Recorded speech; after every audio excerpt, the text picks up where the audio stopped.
Welcome to the academic conference Safeguarding Press Freedom in the Midst of Journalistic Insecurity, Perspectives from Academia, which is being held in the framework of the commemoration of World Press Freedom Day 2024, led by UNESCO. Press Freedom Day, whose venue this year is Santiago de Chile. On behalf of the host universities of this event, Universidad de Chile and Pontificia Universidad Católica, we welcome you. We're going to start the panel titled Journalism Under Duress in Eastern Europe, the cases of Ukraine and Georgia.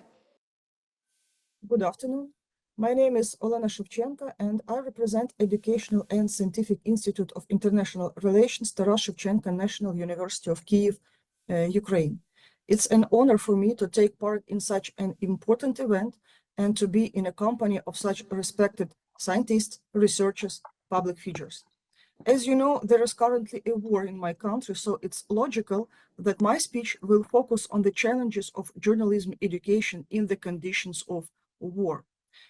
During my speech, I would like to focus on the following questions: challenges to higher education in Ukraine during the war, show what changes for our university and institute was, and how we adapted to turbulent external circumstances and how we look to the future. But first, I will say a few words about our university and institute. Taras Shevchenko National University of Kyiv is a classical research university of Ukraine founded in 1834. Today, it's a leading modern scientific and educational center. The university has 12 faculties, 7 educational and scientific institutes, colleges, lyceum, museum, scientific library, astronomical observatory, etc. University occupies a leading position in the international ranking of higher educational institution and is included in top 50 universities of Eastern Europe and number 1 in Ukraine. Even during the war, almost 30,000 students are currently studying at the university. Since the beginning of full-scale war, which started on February 24, 2022, our university has been operating under martial law.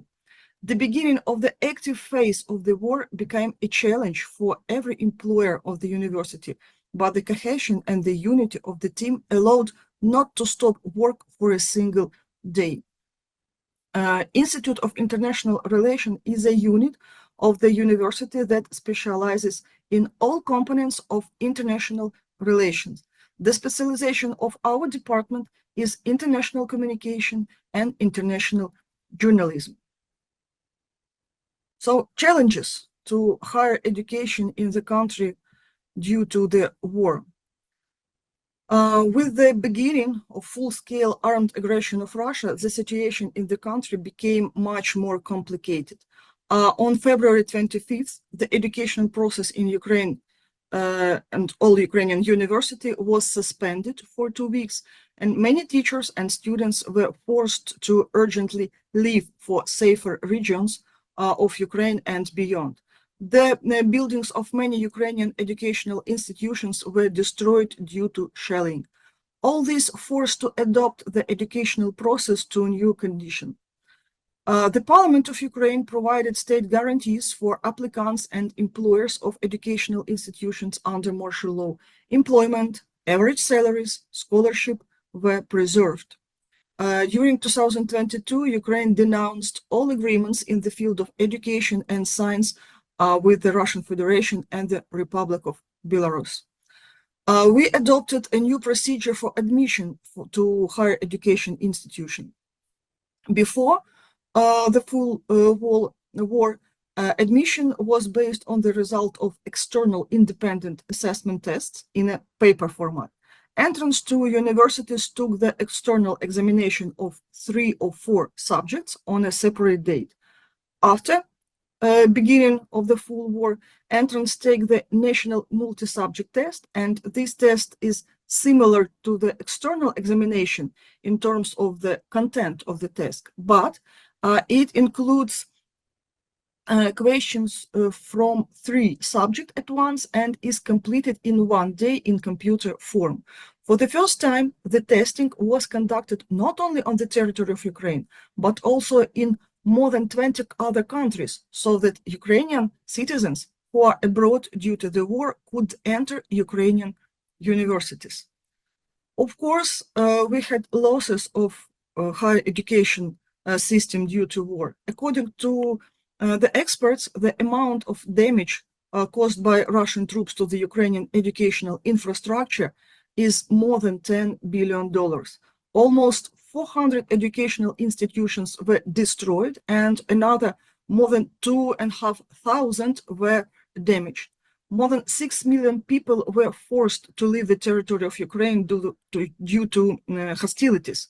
According to the available data, more than 500,000 students and school pupils, it's roughly 16% of the total number, and 25,000 educators, roughly 6% of a total number, left the territory of Ukraine.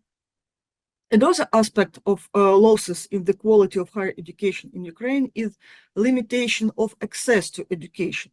If in spring 2022 the biggest challenge was the creation of safe physical conditions, then blackouts led to the strengthening in the distance learning crisis in Ukraine. What was the reaction of international community to the full-scale invasion? Many universities condemned the Russian aggression against Ukraine and expressed their readiness to provide comprehensive support to the educational community of Ukraine. For example, I was an invited lecturer at Tbilisi State University. Gratitude to Georgian colleagues, their support, their good attitude, this is what remains in heart forever.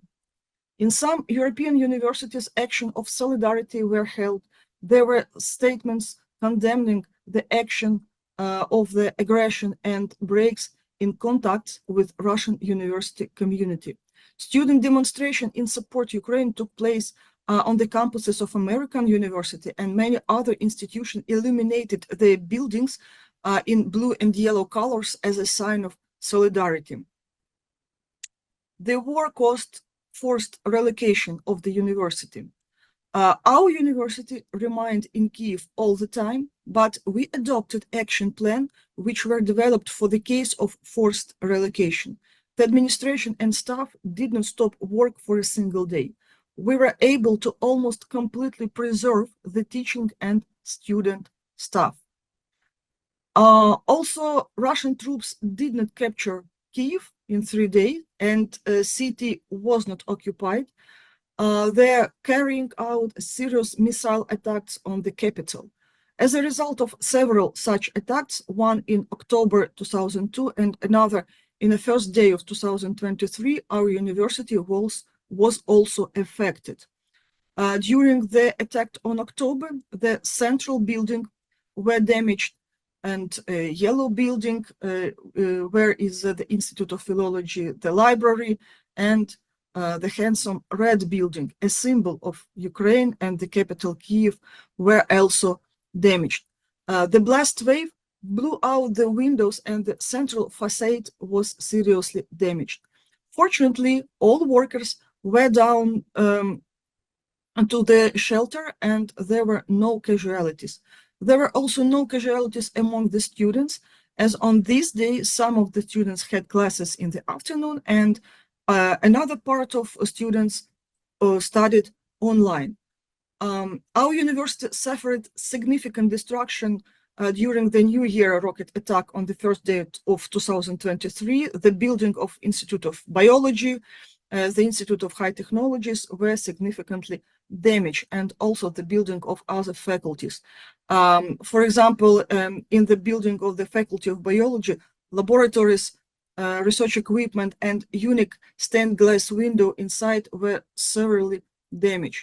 According to estimates, damage from this attack many times exceeded the damage caused by previous attack in October. So next is about challenges for our institute and students. Did the war affect our institute and our department? Yes. After a 2-week vacation, we returned to remote classes, but during the COVID epidemic, we got used to distance learning, and it helped us a lot to adapt to wartime learning. By the time full-scale war began, we already had e-courses in place and everything needed for effective online learning. But the biggest challenge was the need to learn to work in psychologically unstable conditions when all thoughts of teachers and students revolve around the situation in the country. Our main task at that time was to create a comfortable educational environment for students under martial law. Students should feel supported and understood by the lecturers. For example, if students did not complete the task, why? Maybe he was evacuated at that time and did not have such an opportunity. We experienced a blackout when there was no electricity, no light, no heat, no water, no communication, and no internet. Many of our students ended up in rural areas where there is no stable internet or electricity goes out. We asked to prepare the tasks, then send this task online later. The war caused changes and adaptation of the educational components of our master programs. Each of the lecturers adjusted the syllabus of his disciplines and added more and new relevant topics. For example, we added a separate module to the syllabus on the specifies of work of international journalists under martial law. We have straightened the importance of non-formal education for both students and lecturers. For example, we started actively cooperating with the Journalistic Ethics Commissions, which holds webinars on current topics. We involve students in lectures and webinars held by the National Union of Journalists of Ukraine. Speakers who have practical experience in the field relevant for today's journalism give instructions and share their experience, for example, about the safety of journalists working in a war zone. Secondly, the topic of debunking fakes has become relevant. Our department has acquired a lot of experience in working with fakes and verifying information. The specialization of the department is international media communication and communication technologies. We have accumulated rich experience of cases of informational and psychological operations and media technologies. Even before the coronavirus, my colleagues and I participated at professional courses on media literacy and included this information in a separate modules in the disciplines. Next, in the connection with the war, we adjusted the topics of master projects. Yes, we always choose relevant topics of international relations, international communication, and international journalism for diplomas. But some topics lost their relevance with the beginning of the war, and they had to be changed. For example, students who are currently abroad research the presence of Ukrainian topic in the European and world media, compare the tonality of messages, and analyze their impact on the different target audiences. And it's also worth saying a few words about the peculiarities of working with students during the war. At first, there was a noticeable decrease in activity. But now I see that students are already more motivated to study and their mood has changed positively.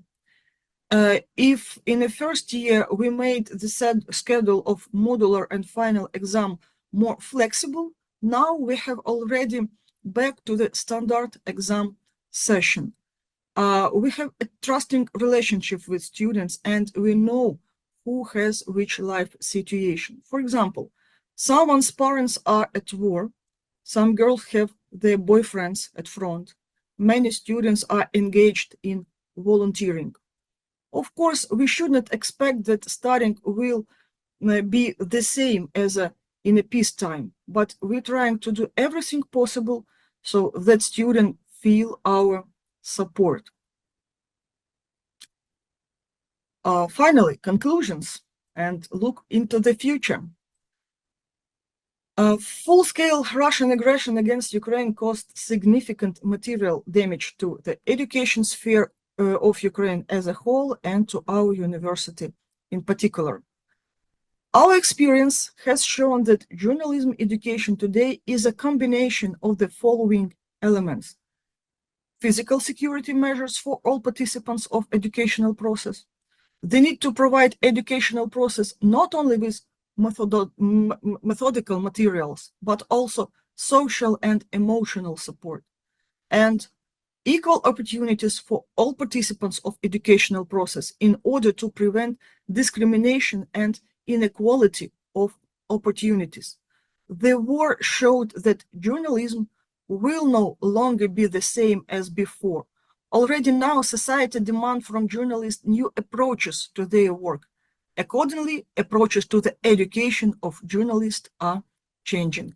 We see that the main direction of the development of higher education of Ukraine, including journalism in the post-war period, will be adoption to the best world and European practice. For example, our niche is analytical international journalism, when the preparation of journalistic material requires not only knowledge and understanding of the nature of international relations, knowledge of the basic rules and methods of gathering and processing journalistic information on international topics, but also a critical understanding and analysis of global processes and their impact on the international relations and national politics. We teach our students that a journalist should not only be able to analyze and evaluate international and foreign policy situation, but also propose approaches to solving such challenges, and most importantly, be responsible for the information provided. And after all, in modern Ukrainian realities, a journalist is a chronicle of history. Thank you for attention. Thank you. Okay, well, thank you. Please excuse me for being late. I was scheduled in another session downstairs, but I appreciate those who got started without me, and Josefina for getting us organized here. My name is Ed Carter. I'm a professor of communications at Brigham Young University in Provo, Utah, United States. And I've had the honor over about the last 2 years to be involved with Olena and Mariam, who's here, and some other professors about a special issue of an academic journal on safety of journalists and combating impunity and attacks on journalists. So that's where I was downstairs in another session with some other scholars from Chile who are also involved in that. I want to just comment a little bit on this presentation that we just heard. So as you saw, Olena Shevchenko is a faculty member, National University of Kyiv, and dealing with the challenges of the war that they've had over the last several years has been remarkable, how they've handled that. I've had her on a video to my students talking about some of the things that they've been doing, and I'm just really impressed with the courage and strength that's shown by faculty and students at the university there. We'll have a chance to discuss that a little more and take questions, but first I'm going to introduce our next presenter. Will be Mariam Gersamia from the Tbilisi State University in Georgia, and thanks to her for being here. A long journey of almost 40 hours of getting to Chile. So please join me in welcoming her. First of all, there are so much similarities between Georgia and our country's 20% is also occupied by Russia. So we are constantly struggling with Russian malign influence. And this toxic environment also influences the media environment. So today I will talk about these challenges during political polarization and the crisis in Georgia. So next slide. This is our study, how it looks like, the cover page. This is kind of Orwellian, iconic image of Big Brother is watching you, but you can capture the Putin's eyes. And that's how journalists during our study kind of saw the possible negative scenario if Russia influence increases, and what are the threats actually in media environment. This is the shutdown television, which looks more like a Soviet-style television. No program, no content, nothing, just Big Brother is watching you. So this study was conducted with support of Freedom Foundation for Freedom, South Caucasus office, and the authors are me, Maia Toradze, and Bandzeladze from University of Georgia and Tbilisi State University. Next slide. So the context of this study is that the most mentioned word during political crisis was the polarization. And we are in the process of EU integration in Georgia. So, and in 9 steps defined by the EU, one of them was disinformation, countering disinformation, and depolarization. So in these 9 steps, which we have to fulfill to start another process of negotiations with the European Union, there's no mentioning of something specific about media, but media is an invisible actor everywhere. So the global context, of course, is that instrumentalization of the law is commonplace. There are the conflicts, and what we have seen is that in 2024, our government reintroduced the Transparency of Foreign Influence Bill, which is labeled already as a Russian law. This law is just similar as the law which was adopted in 2012 in Russia. And then all the media outlets, critical media outlets, and civil organizations, civil society organizations have been closed. All critical voices have been closed. Shut down. So, and this law was initiated last year, but then government withdrew it because of the protests, and now they have reinitiated it again, and we have ongoing demonstrations right now in Georgia. Tens of thousands of young people are protesting, and all the international society is supporting them. The context of the polarization is that there is a real polarization, what we call in the literature, and there's a false polarization.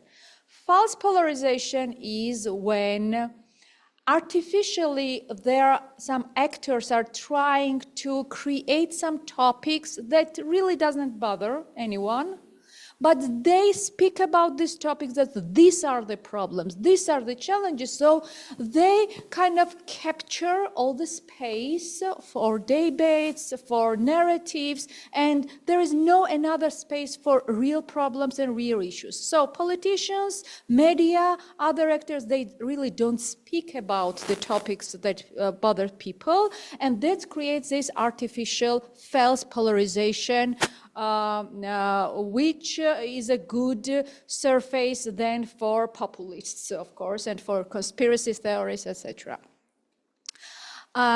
And our research goal was to identify these threats, how political polarization influences media and journalistic activities, product especially, and what are the obstacles for various actors, and support mechanisms. And our study highlights the effectiveness of solidarity journalism when journalists try to support vulnerable groups and kind of cover them in a little bit biased way, but support them. And the good example is war, when you have the victims of the war or refugees of the war, you are not trying to fight another side and to find another comment to have a balance or something like that. You're trying to show the reality and to support them. And that's where the support solidarity journalism stands for. Start to highlight how media operates under the political polarization, again, artificial political polarization, and how it copes with the challenges of Russian disinformation. Next slide. So we have analyzed almost all media outlets. Methodology was qualitative focus group discussions and in-depth interviews. And in this polarized media environment, we interviewed both sides, governmental, pro-governmental media outlets, and oppositional and independent, those who are supported by donor organizations and they have no kind of political bias. So the main findings is that the existence and the manifestation of real and false polarization is harmful, of course, for media environment. It has a negative effect on both sides. It doesn't matter if you are governmental or anti-governmental, because this really reduces the space for real problems and issues of public concern are artificially removed from the media agenda and replaced by less critical topics for society, and then we have no debates on the topics which really matters. And before the elections, this is another challenge. So this is how the cycle works. We have the actors of political polarization who creates some artificial agenda. So these are the topics which we should care about. People don't care about, but they say. So this is covered by media, so it occupies the media content, media space. It also matters that government doesn't want to participate in critical media outlets debate, so they look biased because of they don't have the comments, they don't have the access to the public information. And they only speak on the topics they want to highlight. So that influences the quality of media content because you don't have the balanced story, you don't have enough information to release. So then the society thinks it influences the trust of the society, because when people watch such kind of media where there's one side, only the other side, they don't trust. And the trust is, the global trend is that it's reducing the trust. It was 27% who do not trust in media, now it's 51%, and it's a global trend. But of course, polarization influences this. And this is kind of toxic cycle. So polarization had created a gap between media and public. So, and all media outlets, doesn't matter it's governmental or oppositional, they say that now we are far away from people.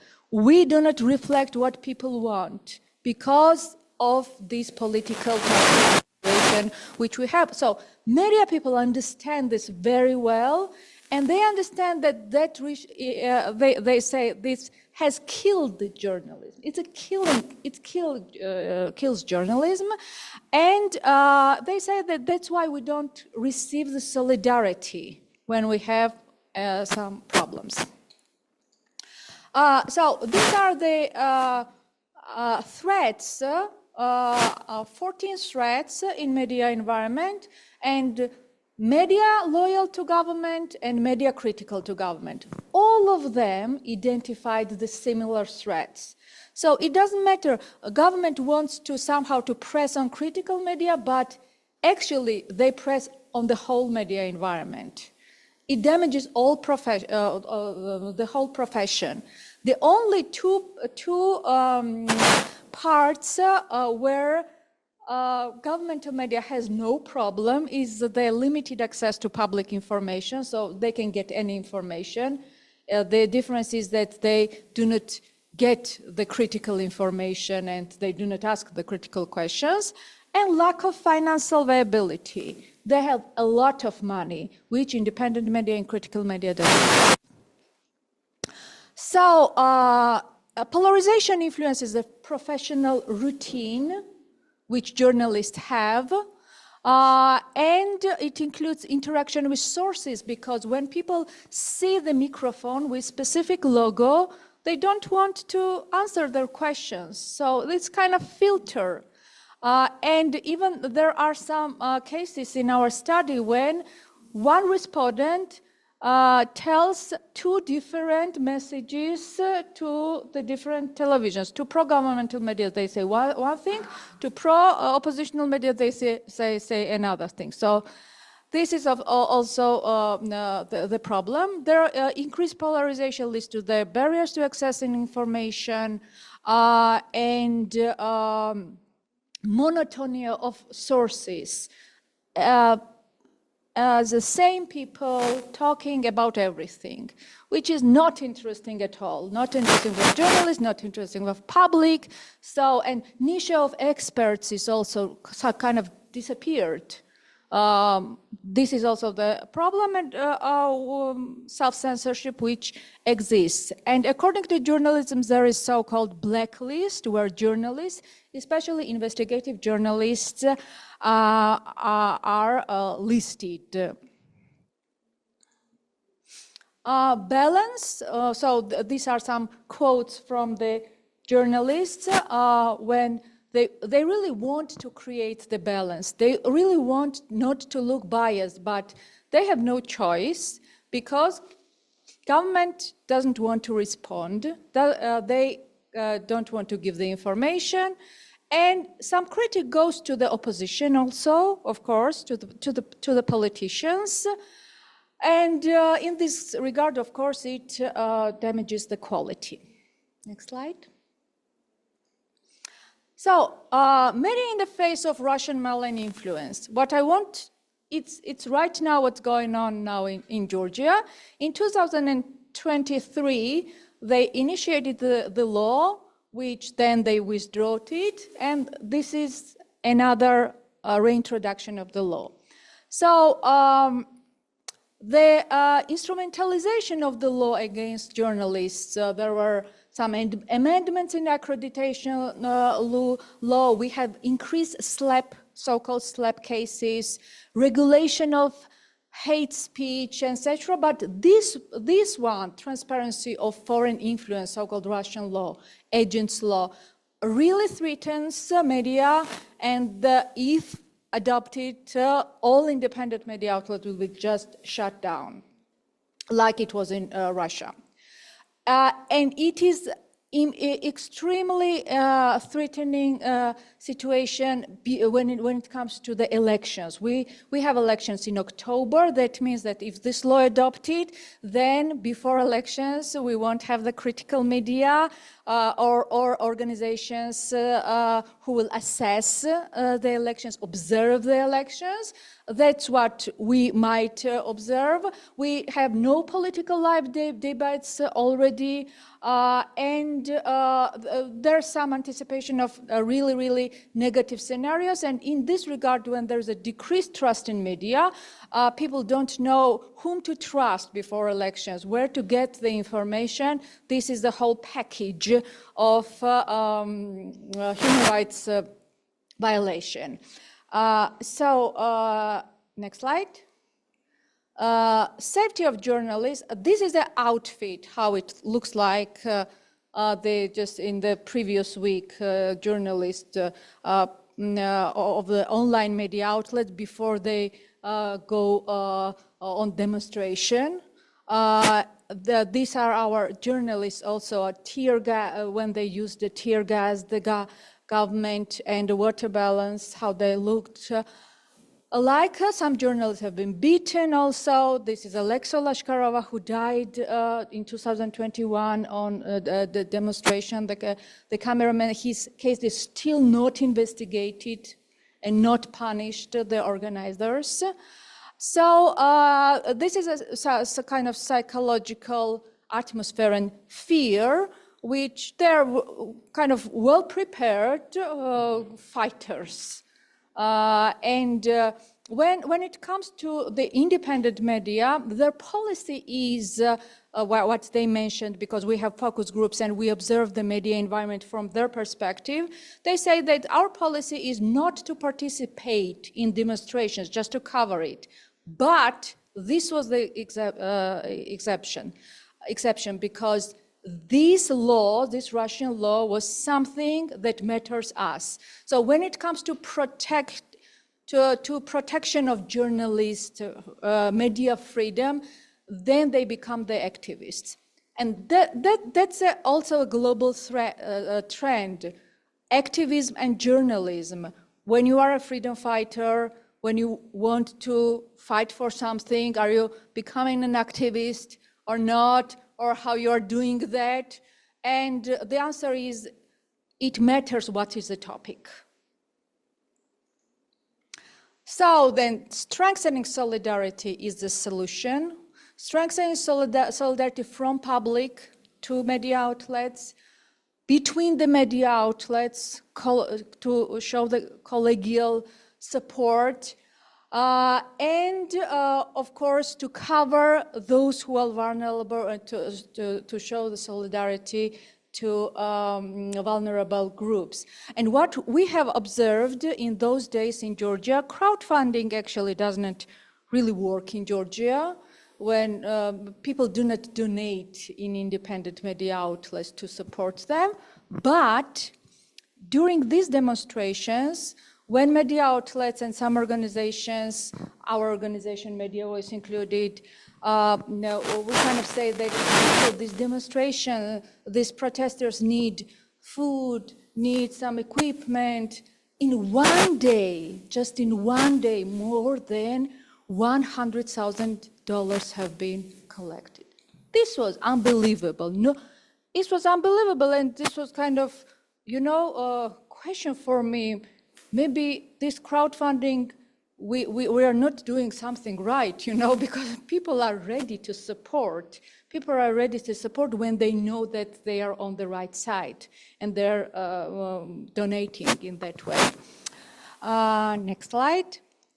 So, and we have delivered the recommendations. The recommendations are for the ruling party, for the political parties, which they should comment, they should participate in the debates, somehow create the thematic speakers list, etc. And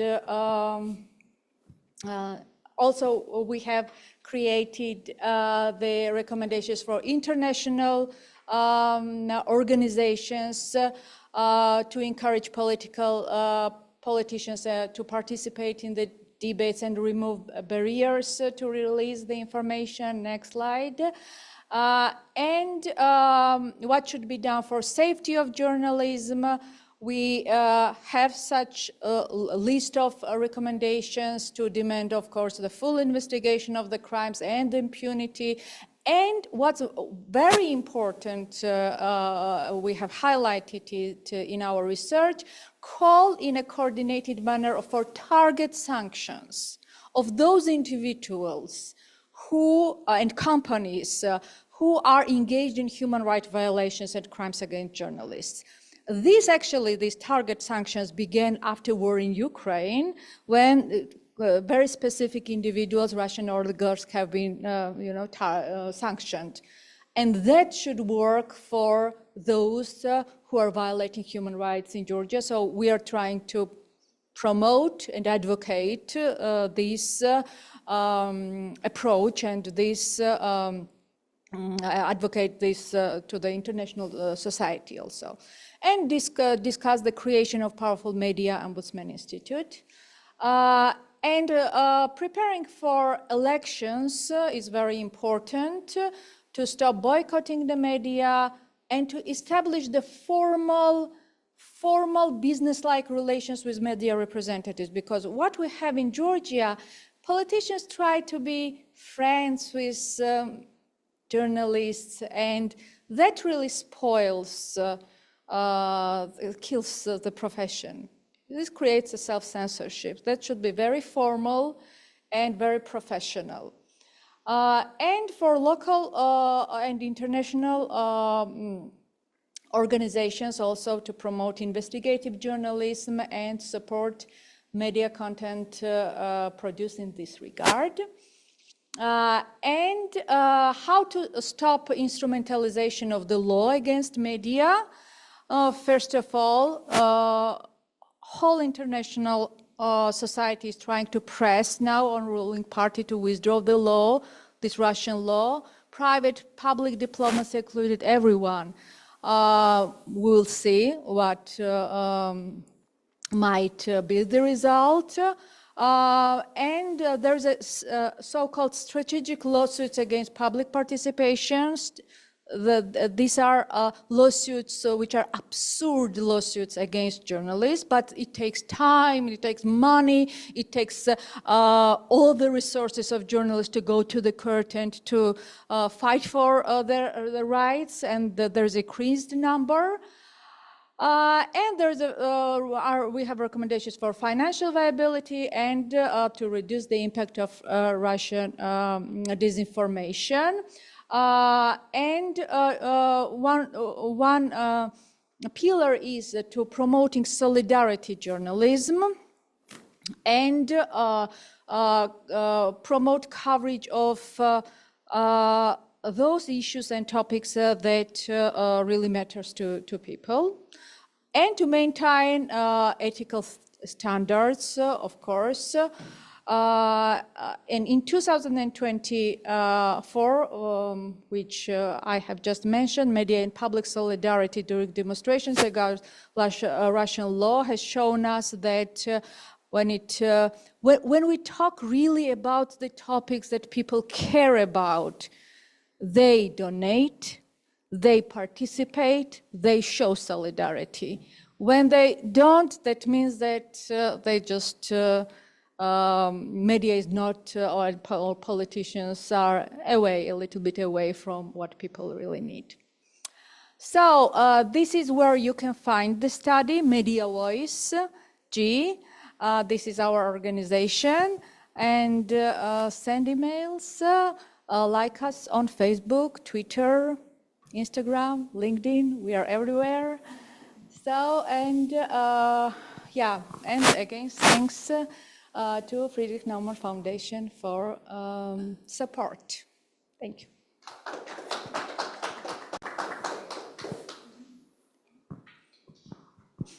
Well, we have opportunity for questions. Yeah, I'll come once they hear. Yeah, okay. Because we're gonna do. Okay, thank you to Mariam. We have a chance now for some questions, and I have a few questions that I can start with, but anything from the audience first. So let me ask you, Mariam, when I was talking to Olena a while back, she was talking about the, because we're in the light here. So she was telling me about disinformation, especially Russian propaganda and disinformation. And one thing that she said was that disinformation in Ukraine was so strong coming from Russia that there were actually almost 50% of Ukrainians convinced that the war was not Russia's being the instigator. It was Ukraine's fault. That the leaders of Ukraine had done something wrong, and that's why they had the war. So I just was shocked that the disinformation could be that effective. And you touched on this about how issues of importance are not discussed. It seems like part of the disinformation campaign is to distract from the real issues. But I'm just wondering if you've seen something in Georgia that was effective in combating disinformation. You know, what actually works? So when we speak about the Russian disinformation, we should keep in mind that 95% of the information and fractions of this information might be true, only 5%, and context might be a false. So for people and for digesting the information, it's more easy for people's minds as I'm a media psychologist myself, I know it, to perceive it as a truth. When you hear everything that this is only the context, but this context really matters. So they might tell something that you will nod and understand that, okay, this is true, but somewhere there will be this toxic virus when you might swallow. So, but they do it in a systemic way during the decades. So, this is a problem. When we speak about Russian disinformation, and this is packaged with media, with information flow, we should understand that this is the weapon. This is weaponized information, which damages the mental health of people, and which is not only something that you can counter and you can just deny. It doesn't work like that. If this information targets you, it already targets your emotions, your mental health, and then it's very difficult to rehabilitate from this. You ask the question, what's the antivirus, right? And solution for that. One solution is to be prepared on the topic they're targeting. For example, if they're spreading disinformation about coronavirus, how it works with 5G and some conspiracy, if you know nothing about coronavirus, you might memorize the information. But if you are, well enough, you will just skip it easily. If you know nothing about the history of Ukraine, and we know nothing about history, even I was born in Soviet Union, and how they taught us the history of Soviet Union. There was only history of Russia. And when it comes to when they're telling something about the Ukraine, spreading the disinformation about Knyaz Vladimir or something, Kyiv, Skaya Rus or something, if you know nothing about the history of Ukraine, you cannot resist. Or about Georgia, or about cryptocurrency, it doesn't matter. Or now there are some conspiracy theories about that the globe, the earth is not, it's flat. And some people believe it because they might know nothing about, I don't know, no general education at all, but it works. So the solution is to identify the topics that they are threatening, and the history is one of them. History of Europe, history of United States, history of Ukraine, and to build this resilience, build this knowledge where people will easily say that, come on, we just know that this is not true. We already have the mindset and pattern in our mind about the topics. Okay, thank you for that. I do have one more question, but anybody from the audience, any questions? Okay, so with your background as a media psychologist, and I was very interested in your presentation, you were talking about attacks on journalists, but I was thinking about kind of secondary trauma, right? Like sometimes journalists are witnesses to accidents, war, dramatic events that impact people, and we could all tell stories about that, but 30 years ago, I was working as a journalist, and I remember an accident involving a child that was a fatal accident, and I had to go interview the family about that. And I mean, obviously, my suffering was minimal compared to the family, right? But I'm just kind of wondering what you're seeing about secondary trauma for journalists in Georgia because of, I mean, certainly the physical conflicts that happen, but even like it seems like you mentioned, kind of mental health. Seems like there can even be secondary trauma as a result of disinformation and propaganda and decline in societal institutions, and so yeah. Can you just talk a little bit about how journalists are dealing with the kind of that secondary trauma in Georgia? Well, as we are in a very, very stressful environment, I have witnessed 3 wars during my life in Georgia, and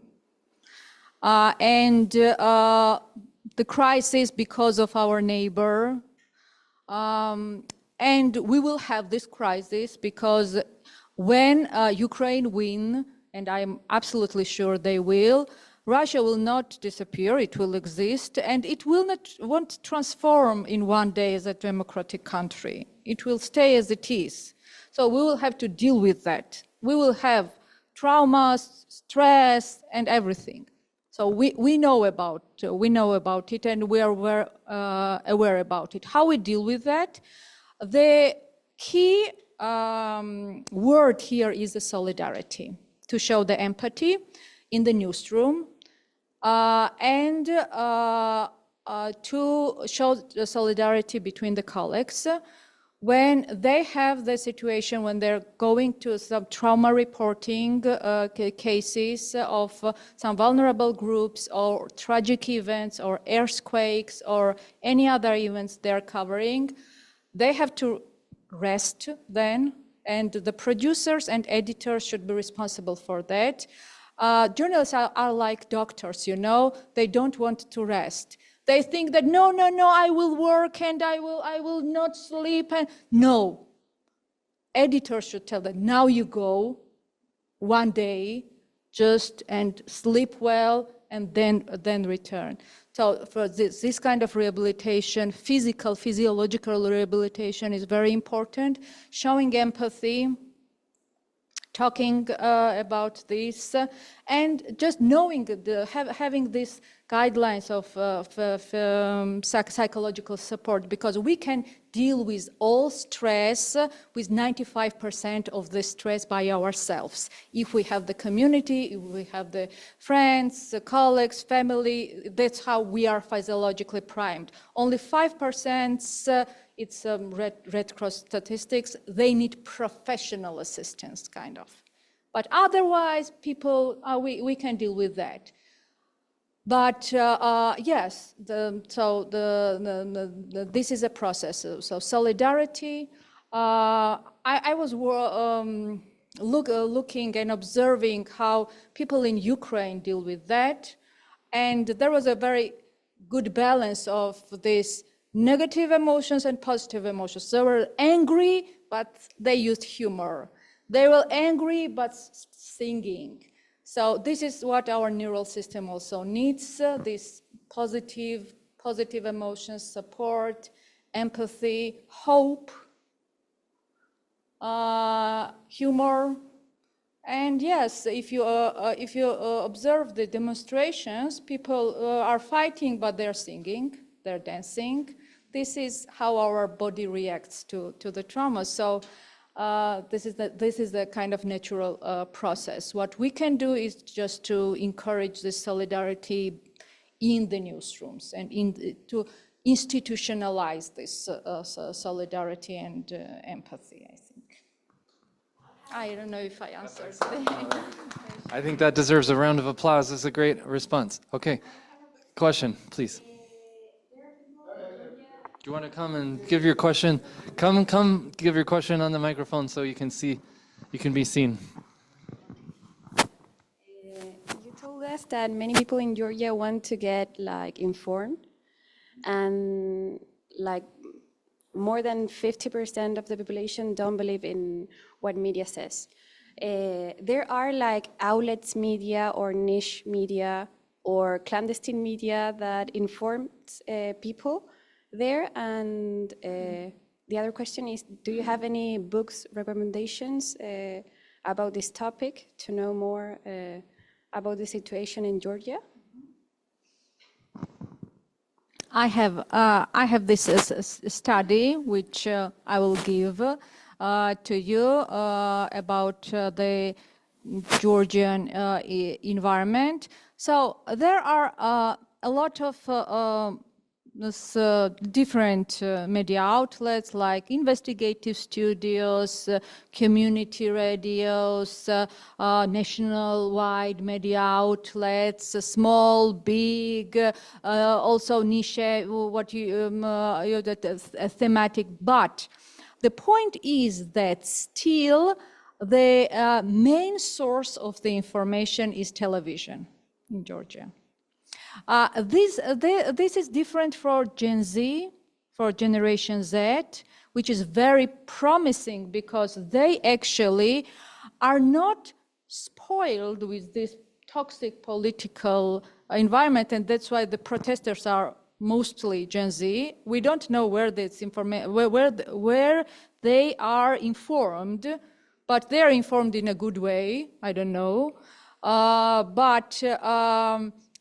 still the main source of the information is not internet or not other sources. This is nationwide television, which are polarized, which are pro-governmental or pro-oppositional. And that's the point, that it's not so much trusted, and it's increases this kind of polarization.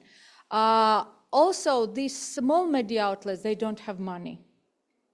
They don't have money, and they don't have the audience, so much audience. So this is a process where organizations, also donor organizations, think about the new business models, what should be the new business model, but we don't really figure it out, and they don't figure out. It is also about the Soviet legacy which we have. In Soviet Union, we didn't have a journalism. We had partisan television, communist partisan television. And in one day, when Soviet Union collapsed, it's impossible that independent media should pop up. The environment will be just the same. What happened is that this one partisan television, so they say that, okay, we are not partisan television anymore. And there were a lot of tens of political parties created, and they created their own televisions. And they started to finance their own televisions. When the law said that, okay, political parties should not finance this, and we don't like these partisan televisions, okay, so they own businesses, and these businessmen finance the television. So this is not healthy system which we inherited from Soviet Union and from Russia. Still somewhere exist. And for independent media, those who are independent media, those who are supported by international donors, these are just free from political money. Those who are, now they are threatened by the government and by this law, but that's what we have. This is a long process. Okay, thank you. Well, we're just about out of time. So I want to just thank, again, the organizers of this conference, UNESCO, Universidad Católica, Universidad de Chile, and thanks to those who've assisted with this session. Some really important topics have been discussed here. And I would just end on the thought that journalists are human beings. And I appreciate the message that was given here. We sometimes objectify journalists, or the public does, and to the extent that we can emphasize we're just human beings trying to do something positive. We're not perfect, we're going to make mistakes, but it's really important that we continue the work and not give in. And the examples that we've seen today are inspiring to me for the courage shown by people under difficult circumstances, and I think that can help all of us in our own situations to navigate what we have to deal with. So thank you, and good luck, everybody.